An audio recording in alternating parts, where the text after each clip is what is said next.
ang APA ay napatunayan na merong PEA, yung phenylethylamine amine, na ito yung anti-stress. It's a natural endogenous modulator ng ating ng ating nervous system, na ito'y nakakatulong para tayo ay ma-relax. So, malaking factor na nare-relax tayo dahil sa pag-inom ng APA. Kaya nga, napakaganda ng epekto ng APA. So, nakita ko sa clinic iba't ibang mga epekto. Yung kaibigan ko ay 12 years na hindi na nag-expect na magkaka-baby. So, inintroduce ko sa kanya itong APA para maayos yung kanyang hormones.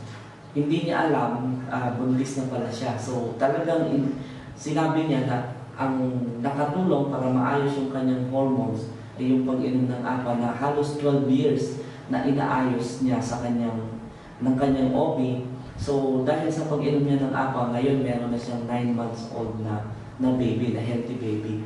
So, sa iba pang mga experience ko, like sa hormonal problem, madaming yung mga irregular menstruation, madami akong na-encounter, mga bata pa 17 to 18 years old na binibigyan ng pills para maayos yung hormones. I'm against sa pag-inom ng mga pills, lalo na dun sa mga teenagers, kasi nga nagiging promiscuous sila.